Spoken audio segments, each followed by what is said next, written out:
Tengo 84 años y durante 6 décadas fui el pilar más respetado de la comunidad judía en el barrio del Once, en Buenos Aires. Viví pegado a la Torá, juzgando a los demás con una vara de hierro, convencido de que mi rigidez era santidad. Pero estoy muriendo en esta cama de hospital y tengo que confesar algo que me quema por dentro. En 1982 maté a mi hermano Samuel sin usar un arma. Solo necesité soplar las velas de Shabbat y rasgar mi camisa para borrarlo de la tierra, porque eligió creer en un hombre que yo consideraba un traidor. Pasé 40 años tirando sus cartas a la basura y despreciando su nombre, hasta que hace 2 semanas un simple libro de tapas negras en manos de un extraño me mostró una verdad aterradora que ningún rezo pudo ocultar.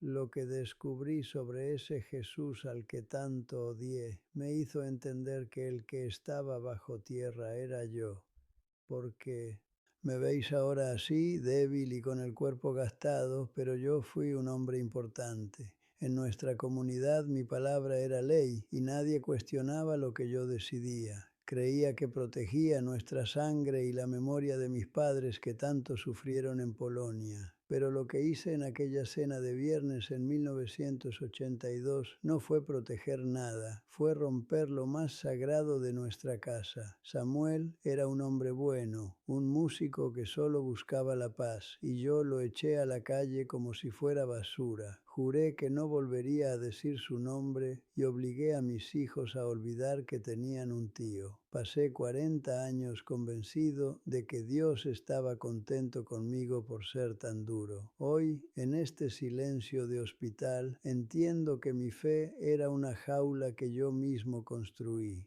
En el 11 todos me conocían. Yo era el que caminaba con la espalda recta y el sombrero bien puesto, el que sabía cada detalle de la Torá y no perdonaba ni un fallo. Mi casa era un templo de orden. Mis hijos bajaban la mirada cuando yo hablaba, no por miedo, sino por el respeto que le tienes a un hombre que nunca duda.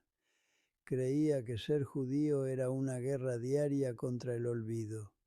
Mis padres salieron de Polonia con lo puesto, escapando de la muerte, y yo me juré que en mi familia nadie olvidaría quiénes somos. Si alguien flaqueaba, yo estaba allí para recordarle la ley. No era un hombre malo, o eso creía entonces. La rigidez era la única forma de que nuestra sangre no se perdiera en este mundo tan moderno. Mi vida era una sucesión de ritos perfectos. Yo era el encargado de vigilar que todo se hiciera según lo escrito, desde la comida hasta los entierros. Me sentaba en los primeros bancos de la sinagoga y sentía que Dios me miraba con mucho orgullo. Los jóvenes venían a pedirme consejo y yo les daba sentencias duras porque la verdad no tiene matices. Si un vecino se alejaba del camino, yo era el primero en cruzar la calle para no saludarlo. Pensaba que mi desprecio era una forma de santidad. Para mí, la fe no era amor, era una muralla de piedra que yo ayudaba a construir cada mañana. Me sentía el dueño de la verdad, un guardián que no dejaba pasar ni una grieta. En mi mundo no había ninguna duda, solo certezas que pesaban mucho. Una noche de invierno, hace muchos años, encontré un libro viejo en la biblioteca de un pariente que había fallecido. Era una Biblia de esas que usan los cristianos. Por curiosidad la abrí por los profetas y mis ojos cayeron en unas palabras que me quemaron. Hablaba de un hombre despreciado, un varón de dolores que cargaba con las culpas de otros. Decía que por sus llagas habíamos sido curados. Me entró un escalofrío muy fuerte. Cerré el libro de golpe, como si hubiera tocado algo sucio. ¿Qué es esta tontería?, me dije con rabia. Aquellas frases me molestaban porque sonaban demasiado reales, demasiado humanas. Pero en ese momento mi orgullo fue mucho más fuerte. Escondí el libro al fondo de un cajón y seguí con mis rezos intentando olvidar que aquel texto me había dejado muy inquieto. Mi mundo eran 10 manzanas en el barrio del Once. No necesitaba nada más. Allí, entre las tiendas de telas y el olor a café con leche de los bares, todo tenía un orden que nadie discutía. La sinagoga de la calle Paso era mi verdadera casa, mucho más que el piso donde dormía. Recuerdo el frío del mármol en la entrada y el sonido de las hojas de los libros al pasar. Todo estaba marcado por la ley. Sabíamos qué comer, cómo vestirnos y hasta cómo saludar por la calle. Si seguías las reglas eras parte de algo grande, de una familia que nunca te dejaba solo. Mis hijos crecieron pensando que fuera de esas calles solo había oscuridad y peligro. Yo les enseñé que nuestra seguridad dependía de no cambiar ni una coma de lo que recibimos. Era un refugio de piedra donde el tiempo no pasaba. En la comunidad todos sabíamos quién era quién. Yo ocupaba un asiento en la primera fila y sentía el peso de las miradas cuando caminaba por el pasillo central. No era solo religión, era nuestra vida entera la que se jugaba en cada pequeño gesto. Si un vecino dejaba de venir o si una mujer no cumplía con los ritos, la noticia corría como el fuego. Vivíamos pendientes de lo que decían los demás, porque el juicio de los hombres era para nosotros el juicio de Dios mismo. Recuerdo las cenas de los viernes con el mantel blanco impecable y las velas ardiendo sin hacer ruido. Parecía una escena de paz, pero bajo la mesa todos sabíamos que el menor error podía costarnos el destierro absoluto. Yo vigilaba ese orden con un orgullo ciego, creyendo que la rigidez era la única forma de amar a los nuestros. Era junio de 1982. La guerra de las Malvinas terminaba, pero en mi comedor estaba a punto de empezar otra mucho peor. Estábamos todos sentados a la mesa, bajo la luz de las velas de Shabbat que mi esposa Sara había encendido con cuidado. Samuel apenas probó la comida. De pronto dejó los cubiertos y me miró con una paz que me dio rabia. Abraham, he encontrado al Mesías, es Jesús, me dijo con voz suave. El silencio dolía mucho, mi sangre se congeló, no pude gritar, solo sentí un vacío en el estómago que llené con odio. Aquella confesión era un insulto a mis padres muertos en Polonia. Miré a mis hijos que estaban paralizados y supe que debía actuar con dureza para salvarlos de ese veneno que mi hermano traía a la mesa aquella noche. Me puse de pie con tanta violencia que la silla golpeó el suelo. Agarré mi camisa por el cuello y la rasgué con fuerza, haciendo el ritual del cría frente a todos mis hijos. El sonido de la tela rompiéndose fue el sonido de nuestra familia rompiéndose para siempre. Samuel empezó a llorar como un niño pequeño. Abraham, no hagas esto, por favor, me suplicó con las manos temblando sobre el mantel blanco. Yo no le miré a la cara. Soplé las velas de Shabbat con un desprecio infinito, dejándonos a todos a oscuras. Para nosotros estás muerto, le dije con una voz de piedra. Samuel se levantó despacio y caminó hacia la salida. Solo quería que supieras la verdad, susurró antes de cruzar la puerta y salir solo a la calle fría de Buenos Aires. Durante 40 años mantuve esa tumba cerrada con orgullo. Samuel enviaba cartas cada Hanukkah y flores en los cumpleaños, pero yo tiraba todo a la basura sin abrirlo nunca. Mis hijos crecieron y nunca volvieron a preguntar por su tío porque sabían que mi furia no perdonaba nada. Me convertí en un maestro del silencio, creyendo que hacía lo correcto cuando solo era un cobarde con un poco de poder. Hace 3 años Samuel murió de cáncer y no fui a su entierro para no romper mi palabra. Me quedé sentado en mi sillón fingiendo que no pasaba nada, mientras por dentro me convertía en nada. Ahora entiendo que pasé media vida vigilando un desierto que yo mismo había creado con mis manos.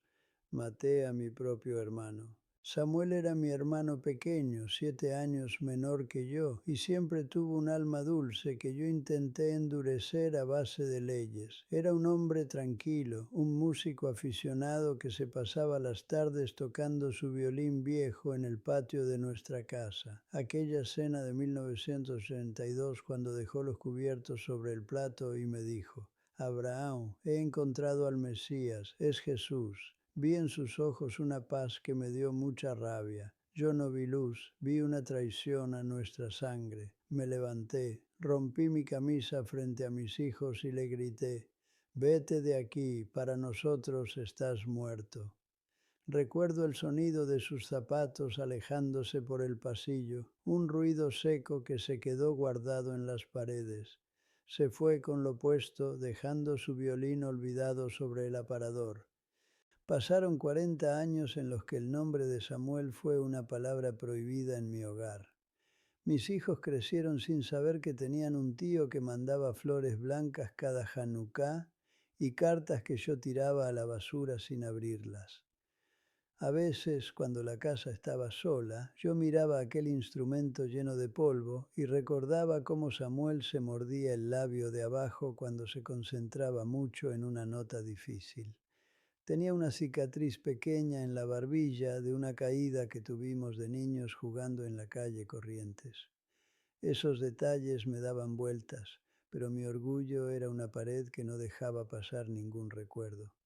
Perdí sus alegrías, el nacimiento de sus hijos y todas aquellas tardes de café donde no hacíamos nada más que ver pasar a la gente por el barrio del Once. Hace 3 años un primo me llamó para decirme que Samuel ya no estaba. Murió de un cáncer que se lo llevó muy rápido, sin que yo pudiera decirle que extrañaba su risa escandalosa en las fiestas. No fui al entierro para no romper mi promesa de que estaba muerto para mí. Me quedé sentado en mi sillón con las manos quietas, sintiendo que el aire de la casa se ponía muy frío de repente. Ahora, en esta habitación de hospital, entiendo que pasé media vida cuidando un desierto que yo mismo inventé con mis manos. Maté a mi propio hermano por cumplir una regla que nunca me dio la tranquilidad que él tenía en la cara. Samuel se fue de este mundo perdonándome y yo me quedé aquí, dándome cuenta de que el verdadero muerto siempre fui yo. Hace 2 semanas mi corazón dijo basta. Me trajeron al hospital italiano, un lugar que siempre odié, porque allí murió mi padre. Estoy en una habitación compartida con un muchacho joven que no habla casi nada. Se pasa las horas leyendo un libro de tapas negras, muy tranquilo, mientras yo peleo con los cables y el ruido de las máquinas. Una tarde, el olor a sopa fría me puso de mal humor y le grité: ¿Qué tanto lees en ese libro de gentiles? El chico cerró el libro despacio, me miró con una compasión que me dolió más que un golpe y me dijo: Es la verdad, don Abraham. Me quedé callado, sintiendo que las paredes blancas de este cuarto se me venían encima. El aire pesaba mucho y por primera vez en mi vida no supe qué contestar. El muchacho se acercó a mi cama y puso el libro en mis manos. Estaba abierto por una página que yo ya conocía, la misma que escondí en un cajón hace décadas. Lea el capítulo 53, por favor, me susurró. Empecé a leer en voz alta, con la voz rota por la falta de aire. Decía que aquel hombre fue despreciado y desechado, un varón de dolores que cargó con nuestras rebeliones. Al llegar al versículo 5, donde dice que por sus llagas fuimos curados, se me escapó el libro de las manos. No puede ser, dije bajito.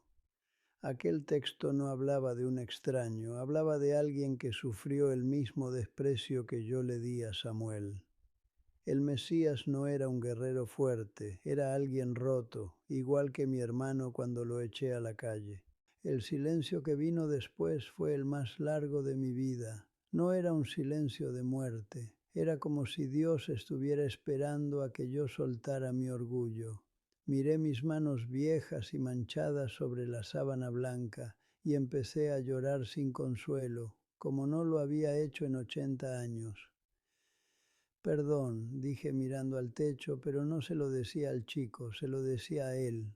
En ese momento, en esa habitación de hospital que antes me parecía una cárcel, sentí un calor muy fuerte en el pecho. Por primera vez pronuncié su nombre sin odio. Yeshua, ten piedad de mí, susurré entre lágrimas. El muchacho me dio un vaso de agua y me puso la mano en el hombro. Ya está, don Abraham, me dijo. Supe que Samuel tenía razón y que yo acababa de nacer. Ahora sigo aquí, en esta cama del hospital italiano, pero todo es distinto por dentro. Las máquinas siguen haciendo ese ruido molesto y el olor a sopa fría no se va, pero mi corazón ya no es una piedra fría y dura. He encontrado una paz que no conocía cuando era el hombre más importante de la sinagoga de la calle Paso. A veces miro hacia la puerta de la habitación y me parece ver a Samuel entrando con su violín viejo bajo el brazo, sonriendo como hacía de niño.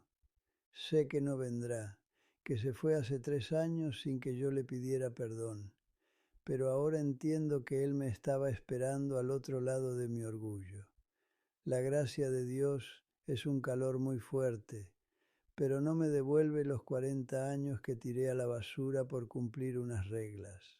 Escúchame bien, porque no me queda mucho aliento. Si tienes a alguien a quien has echado de tu vida por una regla, por una religión o por un orgullo tonto, búscale ahora mismo.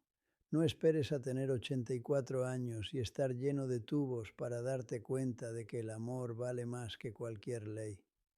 Si tienes un hijo o un hermano al que declaraste muerto en tu corazón, llámale hoy. No mañana, hoy mismo.